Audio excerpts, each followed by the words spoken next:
Thank you to all the panelists for the renewable energy session. It's exciting to hear and learn about all the options renewable energy offers our society.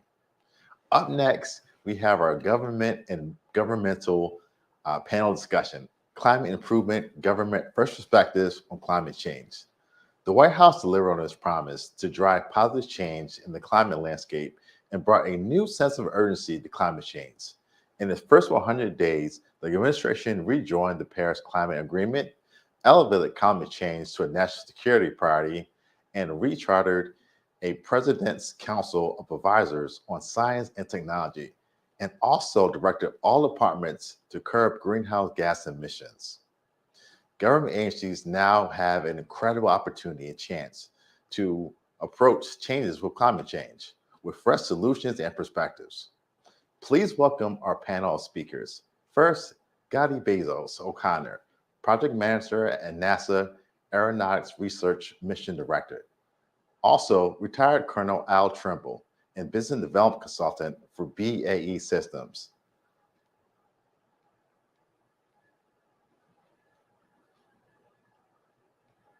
Thank you for that, Sterling. And so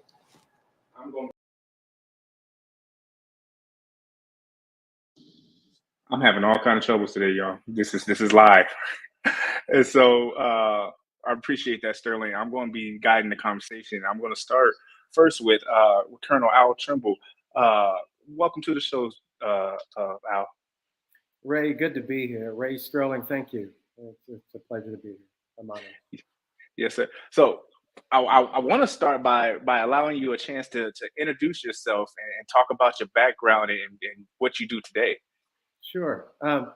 So, Ray, I am a retired colonel. My last assignment was the Marine Corps.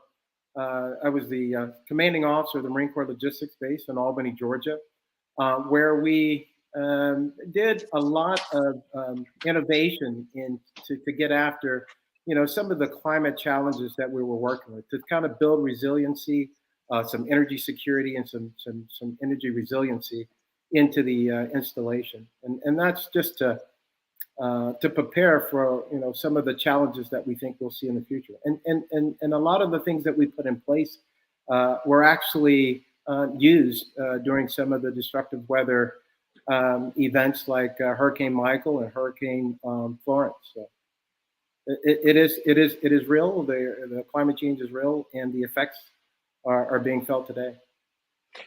Yes, sir. And so, the topic is really to kind of have fresh perspective and really talk about things that the government's doing. But, one of the things that we work with here at Career Communications Group in STEM Cities, we work with the military.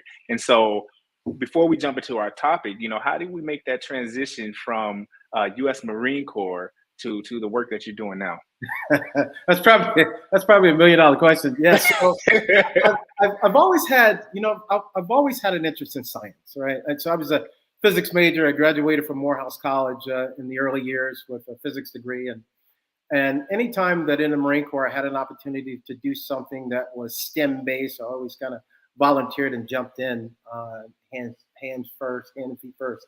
But my last assignment, like I said, we did some very innovative things, and it gave me a chance as a commanding officer to really lead DoD in some clean energy initiative or some energy security initiatives, some infrastructure security initiatives.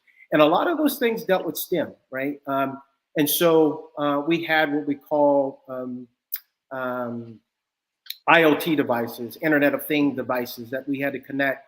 And a lot of that data that came from those devices helped us either design or at least think about, some of our energy consumption, how to more efficiently utilize it, and how to plan for the future. Prior to being a commanding officer, I served as a planner for Marine Forces Pacific in the Aviation Logistics Department. And then for a time, I supported a lot of planners in the Pentagon. And early on, we, and this was probably 10 years ago, greater than 10 years ago, we knew climate was a challenge, or climate security would be a challenge. And so in a lot of our planning factors, we would plan for recovery operations, or at least, when we plan to purchase future equipment, make sure that equipment would probably operate, or most likely operate, in a more challenging environment. So, yeah. So when we talk about military, think about national security, and then we think about the topics that we been discussing today. The different climate policies and different things. And so, is there a connection between, I guess, our national security and the things that we're doing? Is there a climate security? Is there a tie in between any of these two things? Yeah, I think so, and I think a lot of folks would agree with it. Is that there's a nexus between climate security and energy security, and I say that because the destructive weather patterns that continue to happen at a more alarming, more impactful, and more steady rate. I think we see that day in and day out. We see the forest fires in California and across the globe. We see flooding, we see droughts, and we see the rise in sea levels. And so, what are the second and third orders effects, and how does and what impacts do these events have on the security of our nation, right? And so, you take an example, something like a rising heat, and it causes droughts. Well, that drought will at some point cause the forest to become drier, right? And then forest fires would happen more frequently. Well, when forest fires happen more frequently, what happens after that? Well, you start to have the roots of the trees and the foliage start to lose the grip on the soil, and so the soil starts to become loose, and so you get more flooding and more runoffs. And so what happens to the people and the population? Well, they start to migrate, they start to move. Your food supply becomes jeopardized. And so when you start to deal with those challenges, right? Migrating populations, shortages of food, shortages of water, you start to get into friction of people, and you start to get into challenges for resources. And a lot of those challenges for resources are some of the root causes of instability that happens nationally and internationally. And on top of that, you get a greater disparity in inequality that you have to deal with. And so when you get those disparities in inequality, that becomes a national security challenge as well. And then from an economic perspective, you start to think that you start to get these floods, or you start to get the destructive weather patterns that start to interrupt your supply chain. You start to interrupt your chip manufacturing, or your agriculture, or these type of things.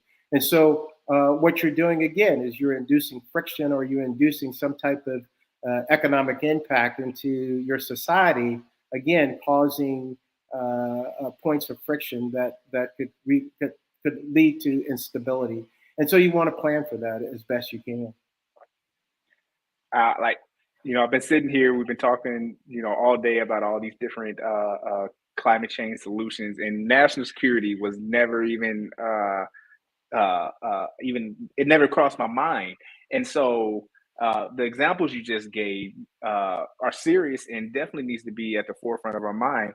So what are some solutions that we can do? How are we, taking on this issue? Well, there's a couple of ways you can approach it, right? So one of the agreements of the Paris climate agreement is to kind of reduce or maintain less than 1.5 degrees Celsius, till 2030. But that's probably the best we can do. But it's still going to happen, right? We're still going to get these increasing weather, destructive weather patterns, and those things. And so we all have to contribute to reducing those greenhouse gases that's causing that. And some of those things are, one is just the changing the fuels that we use.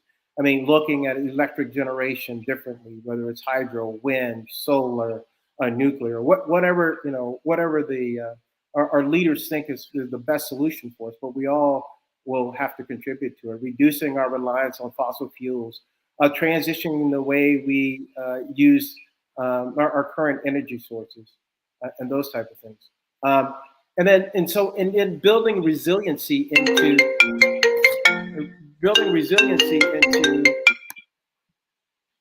Sorry about that. You still there? Yes, sir. I'm still here. Don't worry. It's happened to me many times. Okay.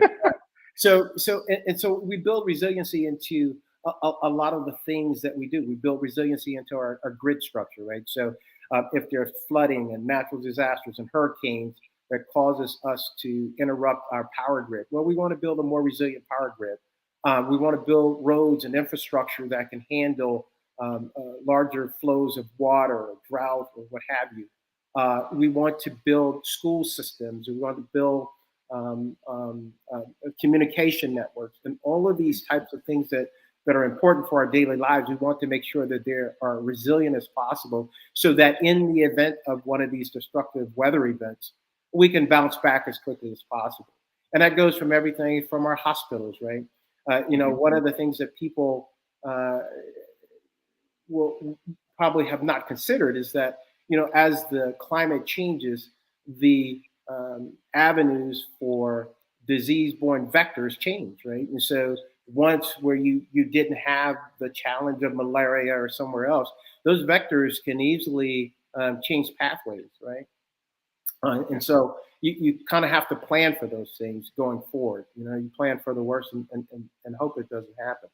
But yeah, so you build resiliency into your planning. That goes from anything from, like I say, your infrastructure to the vehicles that you use, or to the medical things that you do, or to your school systems, your water supports, your water systems, your communication networks, and even your equipment that you use for the defense of your nation.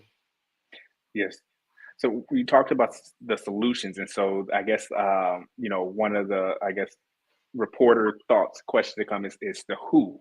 Who can we look to for these solutions, or who should we be researching? So who's helping? What organizations are helping us tackle these solutions? Sure. Yeah. So there's several organizations that do, and I think the White House. I think during the introduction, you had mentioned that. Or the host had mentioned that the White House had initiatives to get the government entities to really start to design climate security into their policies and procedures, and at least develop a framework in which they, as they move forward, or as they start to develop their future plans to ensure those plans include the impacts of climate change.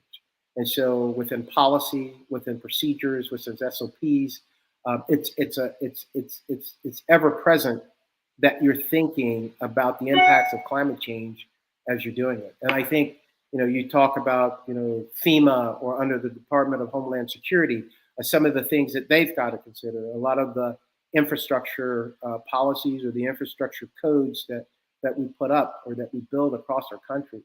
Some of the security challenges of migration that they have to consider.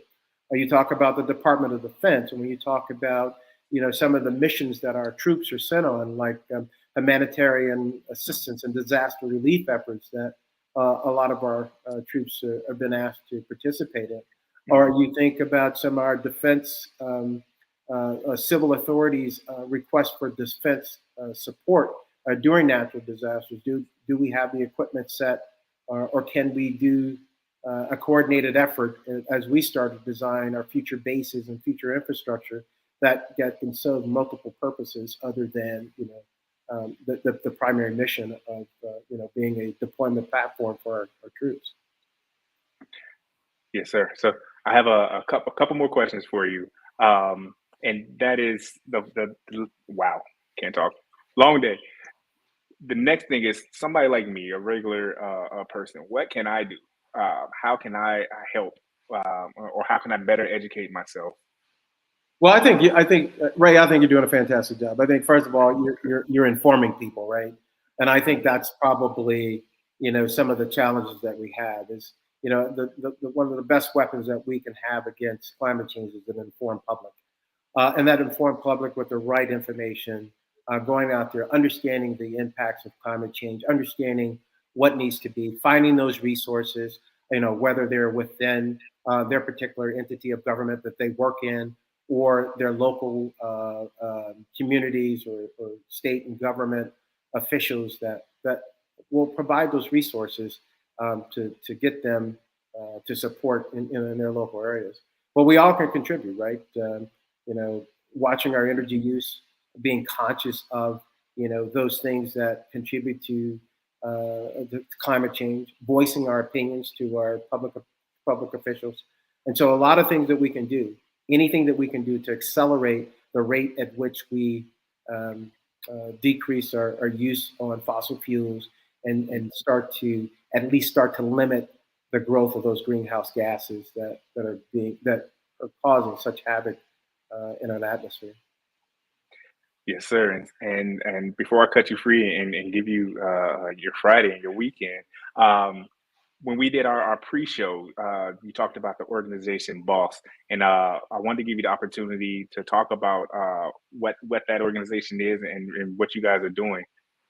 Yeah, so I sit on a couple of organizations. The first one is BOSS, and that's the Black Owners of Solar Services, and it's an advocacy group to advocate to ensure that there's environmental justice in all of the initiatives that come out from the government or opportunities that are there, to make sure that those opportunities for clean energy economy are spread equally through a disadvantaged community, mainly Black or Indigenous folks or people of color, to make sure that they're not left behind as we transition from this fossil fuel economy to a more clean energy economy. And so just making sure that those opportunities are there for them.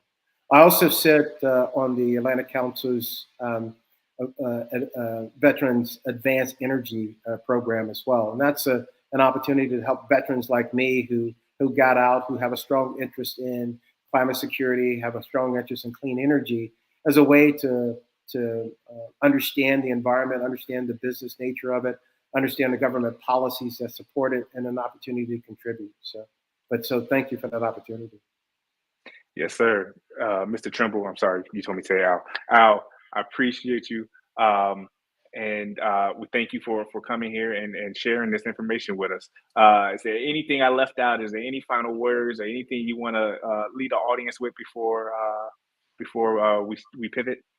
No, Ray, I'm honored to be here, and thank you in SimCity and all the STEM initiatives that you do to educate our young folks and just to keep them motivated, because this is a very, very, very important matter: climate change, climate security, national security. And so those who are interested, I'm always available to talk and make the connection for them. So thank you, Ray. Appreciate it. Yes, sir. Can they find you on LinkedIn? You can find me on LinkedIn. Yes, sir. So Al Trimble, look him up. Thank you, sir. Thank you. All right, everybody. We are going to take a pivot, and we're going to talk with another government agency who we've been talking to today, and that is NASA. We have a panel here who is Gaudi Bezos O'Connor. We also have Mr. Ralph Jansen, and then we also have Ada, and you got to help me. Is it, because I don't want to mispronounce it, I'm sorry, but is it Narvaez? You're muted. And Ralph, you are too, just FYI. Narvaez. You said it right. Narvaez, yes. And so before I get out of your way, why don't we go through and start with Gaudi. Tell us a little bit about what you do there at NASA and your role. So I'm a project manager. I'm leading the Electrified Powertrain flight demonstration, and these are two of my key people on my team. And this is I'm an experimental aerodynamicist by training, and I have decades of experience working technology development, working with industry to mature technologies that we hope will get into airplanes. So NASA doesn't build airplanes, but we actually try to buy down risk to new ideas and find ways to improve airplanes and share that and partner with industry to get it into a commercial product. So that's kind of our mission in life.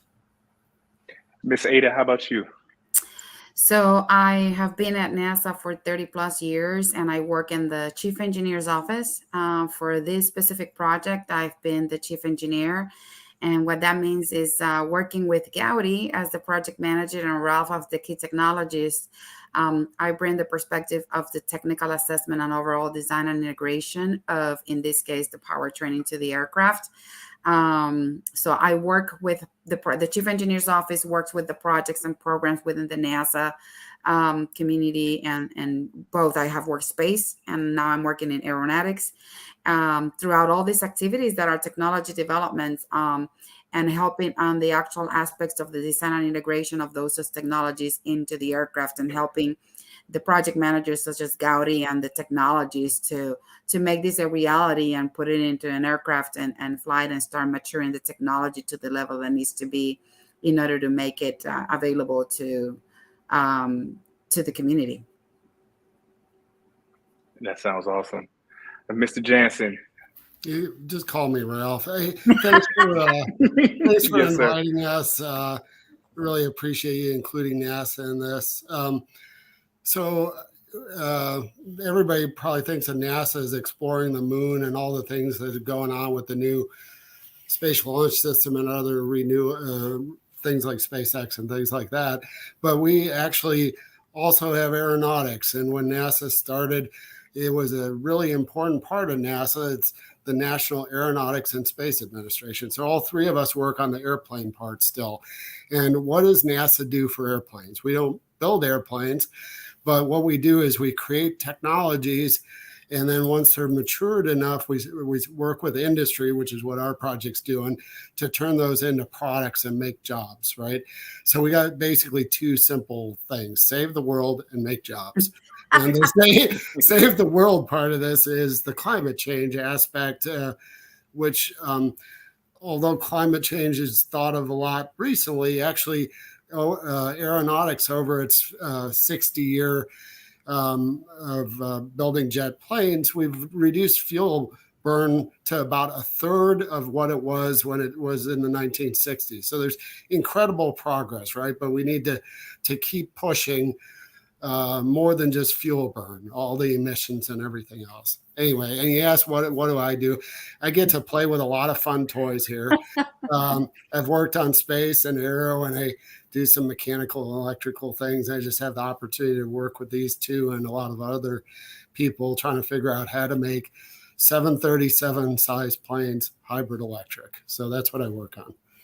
He's the brain behind all this technology. Then I try to help to put it in context of engineering, and Gaudi has to make sure that it's within the resources that she's given, which is the most challenging part, I think. Yeah. Well, we have a saying here with the STEM City team, and that's teamwork makes the dream work. And so we all complement each other, iron sharpens iron. And I'm sure that's what this team sounds like is happening. You know, everybody complements and helps, get the ball across the finish line, if you will. Absolutely. Listen, I know you guys have a wonderful presentation that I'm really excited to learn more about. And so I'm going to get out of the way and let you guys do your thing. Okay, so I'm going to put up my overview of my charts.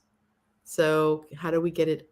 There it is. So NASA Aeronautics, we're the first day in NASA, like Ralph said.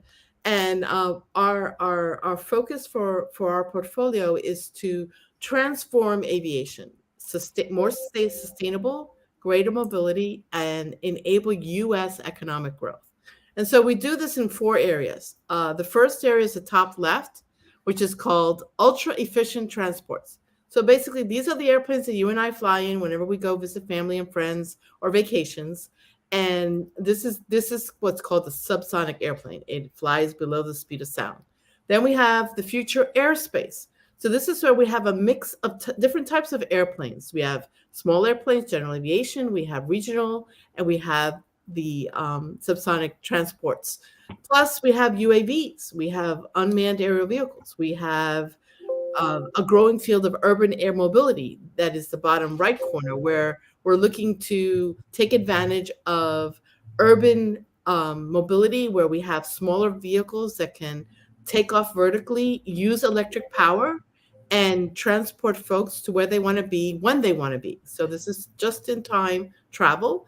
And then we're also working on the bottom left corner High-speed commercial flight. So some of you may still remember what the Concorde was, which was the first supersonic commercial aircraft. And it was a collaboration amongst two entities based in Europe. And they flew the Concorde for many years. And at some point, the airplane was put down because it was really not commercially economically viable. And so we at NASA have been doing research to overcome the barriers to that supersonic flight. And it was flying over land. The sonic boom was too disruptive to the humans. And basically all governments banned flight of supersonic airplanes, commercial supersonic airplanes over land. So NASA's been doing research for the past almost 40 years on how do we change the shape of the nose of the airplane. That's where the sonic boom gets generated, so that it becomes a thump instead of a boom. So that's the work that's being done in the high-speed commercial flight area. But what I really want to talk about is, well, how are we working on making ultra-efficient transports? And so these are the 5 programs that enable a variety of areas, but I want to focus on where my project resides, which is called Integrated Aviation Systems Program. And the reason why this is so important is that we have matured in our portfolio smaller scale demonstrations, maturing the concepts of what could be done in a lab. And at some point, the technology is ready to be integrated into an aircraft system, an airplane. And we do this in partnership with industry. And so electric aircraft propulsion is what my project is focused on. And it is ready to be demonstrated in an airplane. And that's the focus of our project. So why is this important? And I think Al, earlier in his presentation, started talking about, well, we have a climate challenge in front of us, that if we don't change the way we work, we're going to have problems. So my project is focused on demonstrating a practical vehicle level integration of an electric aircraft propulsion system, megawatt class, which will really be the start of what we call a new S curve, a new innovation curve, to enable using non-carbon-based fuels. So we're using electricity to create the thrust needed to fly airplanes and reduce our carbon footprint. So this is the context for green aviation. So you say airplanes and emissions and polluting the atmosphere, we're only about 2% of the entire carbon footprint from the industrial base. But that 2% is a lot. And we, as an aviation industry, really take it to heart to buy down that impact. We want to reduce our carbon footprint. So we have an organization that's called the International Civil Aviation Organization, called ICAO. And it is a global community of all countries that come together to say, can we reduce our carbon emissions? And so the goal is to actually be carbon neutral by, zero emissions by 2050, which means that no more airplanes will have any kind of emissions.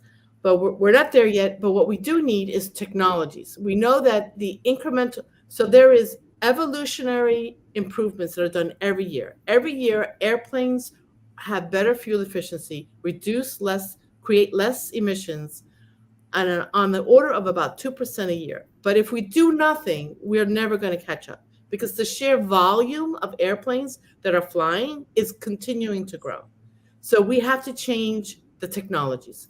And so NASA has partnered with the FAA, the Department of Energy, industry, and academia to demonstrate high-risk, high-payoff technologies that will advance the ability to innovate, create cost-effective, sustainable aviation systems that will be used by the airlines and the customers, provide benefit to the airlines from an operations perspective. If we can have an all-electric airplane, that will have less operating costs and maintenance, and for the customers, at the end of the day, hopefully a lower ticket price. So this is why we are working in this field. And I want to hand off what EPFD is to Ada. So Ada? Yeah, so can you hear me? Because my computer has been funny. So what is the Electrify Powertrain flight demonstration? If I go with the thoughts that Gaudi just brought up in terms of the different activities that we need to do to help in that carbon footprint, the Electrify Powertrain flight demonstrations is one of those areas where we're trying to do that by demonstrating hybrid electric aircraft. And that is by we need to, in order to start that technology development and the technology maturation that is going to get us to single aircraft that are hybrid electric, we need to start with demonstrating a vehicle level integration of a megawatt, as they stated, electric aircraft propulsion system. And we're doing that by leveraging a lot of the experience that we have from some of the big companies and industry on the airframes, and starting with the smaller aircraft, understanding, as Gaudi has mentioned before, this is gonna take time, and this is a step-by-step approach. And in this project, we're moving into the direction and maturing and demonstrating the technology in the regional aircraft. And we're not only integrating powertrains at the megawatt level in this aircraft and partnering with two industry partners. We are also another second big thing we're doing within this project is trying to address all the challenges that comes with integrating electrical systems and electrical powertrains into aircraft, which when we think of we were talking before this about, okay, what is so challenging about that? Well, first of all, you're talking about very high voltage levels, so safety, of the aircraft and the crew and the passengers. But also, when you're integrating these kind of technologies into an aircraft, there's a lot of challenges that comes with just the integration aspects of it. The constraints in the volume, the constraints in the weight, and so many things that have to play together in order to have a good performance and have some of those goals or that we have for the project, that is to increase the efficiency of all of these aircraft and how they work. So that's one aspect of what we're trying to do with these flight demonstrations, is to partner with industry in accelerating the maturity of these electrical systems for what we envision to see to be a part of the single aisle commercial aircraft that we fly day in and day out. The second big part of that is that we don't talk very often, but is as critical, is assessing the gaps in the regulations and standards to support the electrified aircraft propulsion system. We have a lot of obviously of understanding and knowledge on the regulations and standards to certify and make the aircraft that we fly every day airworthy. But there's a lot that we need to learn to be able to then develop all those regulations and standards for electrified aircraft propulsion systems. So this project that we're working on is a huge step forward to learn and to identify where those gaps are and start developing those regulations and standards to certify hybrid electric aircraft. What are the benefits of what we're doing in this partnership with industry? Is by working with industry, we're accelerating some of that technology readiness and accelerating the transition of these electrical systems into the commercial transport aircraft. And as I mentioned before, enable the development of those new standards. How is this project going about that? NASA is having a partnership with two industry partners that are going to be integrating powertrain systems into their configuration and demonstrating that to some flights demonstrations that are coming in the year of 24 and 25. And the reason, obviously, for that is that we find that to be the time for being able to fit into and have that entrance into what we're hoping to be a hybrid electric aircraft in the 2030s timeframe. So having this project is very critical in getting us to that goal of having that, and also help in all the aspects associated with climate change and reducing the emissions. So that's one step forward in getting us in that direction. Thanks, Ada. And just to share a little bit about the technology, is that I'd like to have Ralph kind of walk us through, what does it really mean to have an electric aircraft propulsion system? Thanks, Scotty. So some of you may have heard of hybrid cars. We're doing something somewhat analogous here, right? You have fuel, you still have jet fuel, but you also have a battery or an electric energy storage system of some type. And with the hybrid system, what you're able to do is basically make the whole system run more efficiently, because you don't need quite as big of an engine on your aircraft in this case. And you can, in certain conditions where the engine might normally run inefficiently, like when it's driving around the airport, you can do that on a battery, for example. So conceptually, we have to add a battery system, but actually the really super challenging problem here is the power system that connects. You put these motors that actually can work as a motor or generator into both of the aircraft engines, and then you have to connect those with cables and electronics to allow you to do all the kinds of controls you need to do to put energy in and out of the engines in the right way. And so that's fairly complicated of a system, but the challenge is that you have to do that while keeping the system very light and very efficient. What does very light and very efficient mean? It means that we had to take like the electronics box here that lets you control your motor. If you get that for an industrial application or for a ship, it's basically the size of 2 of your home refrigerators. And we've been able to take that and through a bunch of technology work over 10 years, reduce it to the size of a suitcase. And that is what is required to make this stuff good enough to be on a plane. And like that motor on the schematic, for example, we have tested at altitude on the ground, but at altitude, a motor that's about the size of a microwave, and it produces a megawatt of power. So that's like 15 times your car. So this is the kind of technologies that we're doing. And our near-term impact is to make these planes happen, right? And we're also making some investments in batteries and other things but most of our stuff is in powers and cables and all this. So we're doing it for the airplane, but the side benefit of this is these technologies we create can also spin off into things like your car and your other stuff over time. So that's basically the kinds of things we're doing here. And it takes this kind of NASA level investment to make this happen. It's about a $2 billion job to make a new airplane. And to put a technology on a new airplane, they need to be absolutely certain it's going to work, because it's about every 20 years that a certain class of airplane gets upgraded.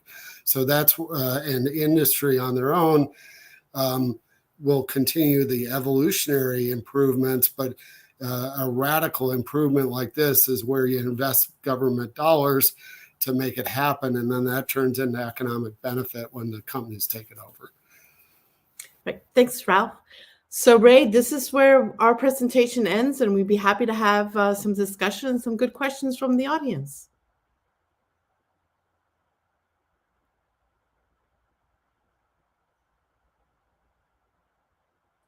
Well, there we go. So let me just say this. I haven't gotten any questions yet. And so let's just have questions, I guess, with me.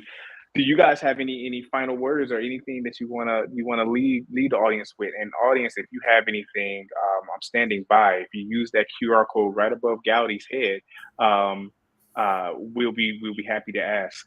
And so Gowdy, I guess as we're waiting to see if any questions come in, do you want to leave any final thoughts?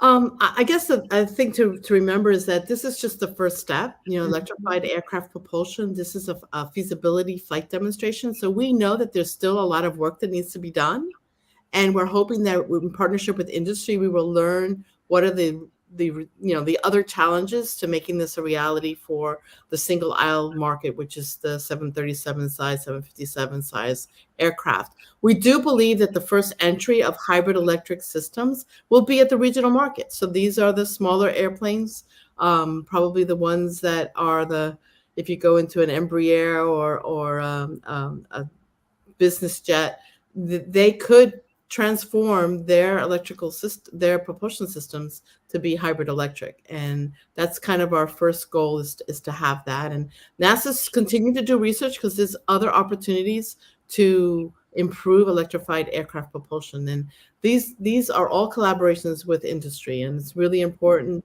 to continue to do it this way because we need to have them invested too. And so open to having questions asked. It's a great opportunity to just follow us. We have a link on the site here that will show progress. We plan to hopefully demonstrate, like Ada said, in the 2025 calendar timeframe with both a Saab 340 and the Havilland -7. So really exciting and looking forward to being able to share our progress through the years. Mhm. Miss Ada, how about you? For me, I would say that Gaudi kind of talked a lot about, and we talked about what we're doing in the electrified powertrain, that the hybrid electric approach and the development of that technology and maturing that technology. And it's going to take time, like Gaudi stated, is one aspect of it. And is a big step towards what we're trying to do to help the environment, to help the climate change. I would add to that, a message that NASA is really committed to climate change and the environment and the green and reduce the emissions. And the electrified powertrain flight demonstrations is one of those key projects that is going to help working with industry to accelerate the development of this hybrid electric aircraft. With that said, there's a lot of other things that come into play and that are also important when we're trying to get to that place of helping the environment. And NASA is very committed in other areas as well when we're looking at commercial aircraft by looking at sustainable alternate fuels, by looking at modifications on the airframe, just many other aspects that come into play to make aircraft and commercial aircraft more efficient, which by definition, then by making them more efficient, less emissions, helping the environment. So we have a lot going on with EPFD. We're all excited about that, and it's one step forward. I want to leave the message that this is one step in that process. There's many other activities like Gaudi showed in the presentation, those 4 blocks of all these other activities going on at NASA to help climate change, and many other initiatives that are part of it. And all together is hopefully where we're going to get to that place where we're going to have the next generation of commercial aircraft that are really going to be conducive to helping climate change and reduce emissions and meet those targets, percentages of reduction in emission by the 2030s, 2050s, 2060s. Thank you, Ada. And Ralph, how about you? Any final thoughts? I just wanted to mention that we're always looking for new people to join the NASA team.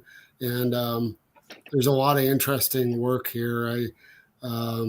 If you can see yourself doing some of it, I'd encourage you to Google around and find places to either apply for full-time NASA job or internships. The internship one is intern.nasa.gov.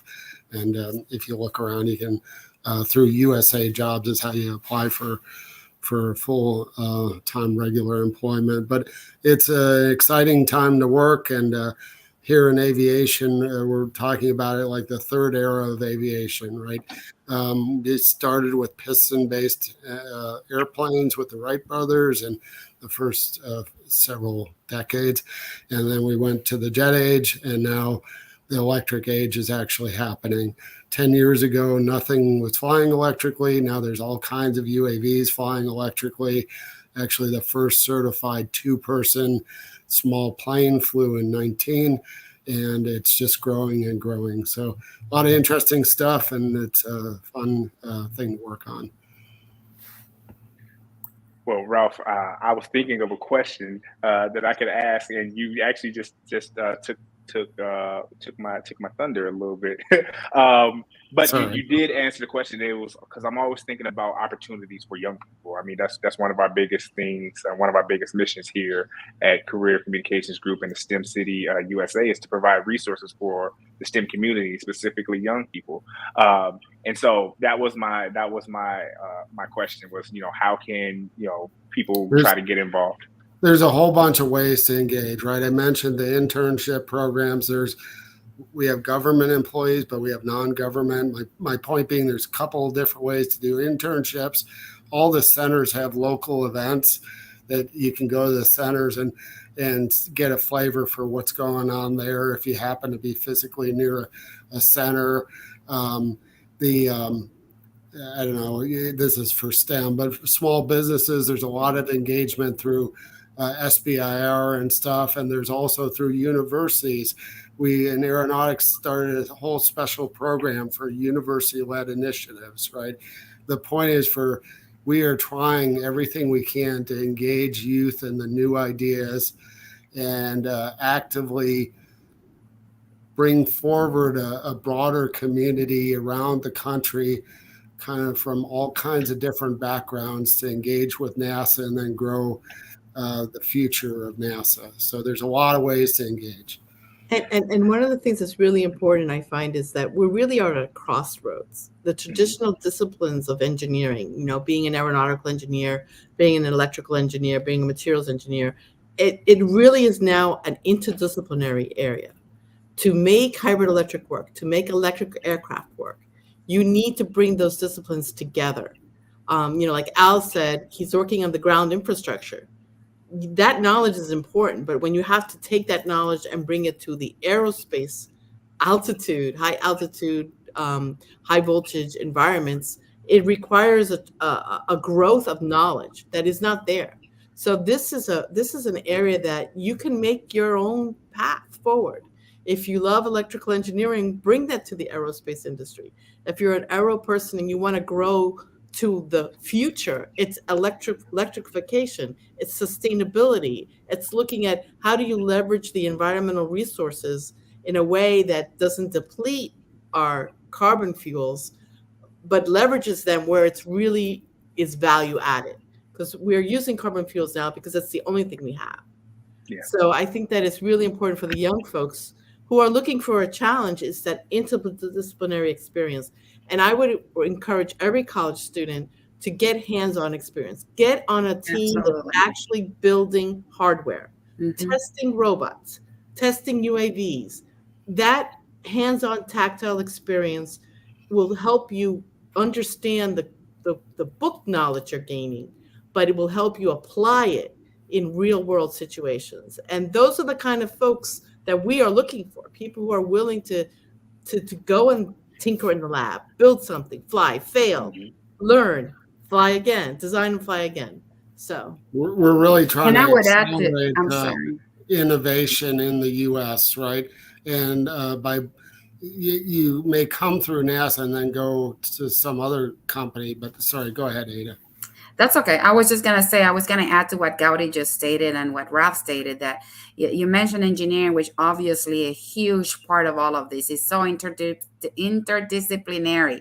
But, as people is listening, and maybe some individuals from college are listening in, as important as the engineering aspect of it is the people that is also in the science behind it. Like, so if you're thinking that you are not an engineer, you're not in the path of engineering, but you are in some kind of science degree, materials development, and when you're talking chemistry, and when you're talking batteries, I mean, these are all essential disciplines. So when Gaudi talks about interdisciplinary, she truly talks interdisciplinary. Is the engineering, is the people that makes this happen, but you have a lot of the science behind it that comes in the brain, like Ralph, of trying to help in bringing those innovations into place and see how they apply to our day-to-day life and how that can benefit all of us. So anyone that is not necessarily engineering, but they are in some science field on materials or chemistry or not, that's as important because they create the foundation for what we as engineers are going to do to put it in practice and to put it to work.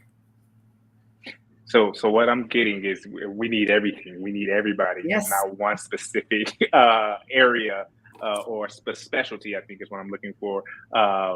It takes all of us, and it takes all of us coming together and really, to combat this issue and really to solve it. We need everybody. Mm-hmm. Yeah. So I want to give you back your Friday, and I want to give the audience back their Friday. Is there anything else? Did I miss anything? Do you have any final words to leave? Just thank you. It was really fun. I look forward to coming back next year. Absolutely. Well, you're first on my list.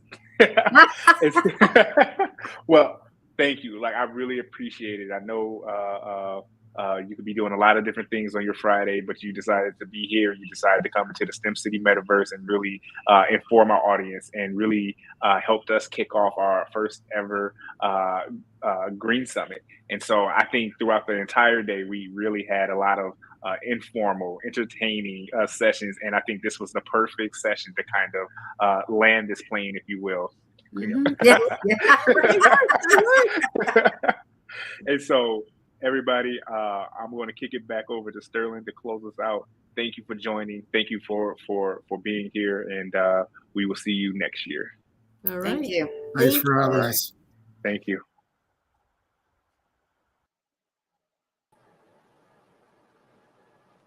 Wow, what an incredible day.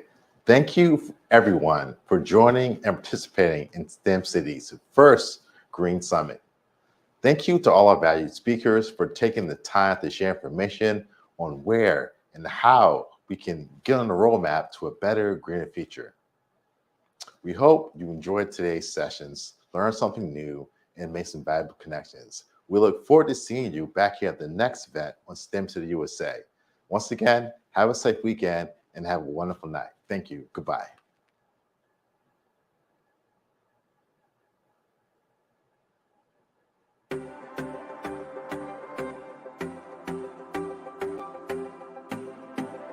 Here are 6 reasons why you should attend the Women of Color STEM Conference. 1. Meet experts and influencers. WOC attendees come from all rungs of the career ladder. While you won't necessarily meet your business idol, you will meet accomplished women who are experts in their field, one of whom might just be your next mentor. 2. Break out of your comfort zone. Sessions like the Woman to Woman, Up Close and Personal is one example of the type of event that will challenge you to look at your career in a whole new way. It is just the type of event you need to forge new ways of thinking. 3.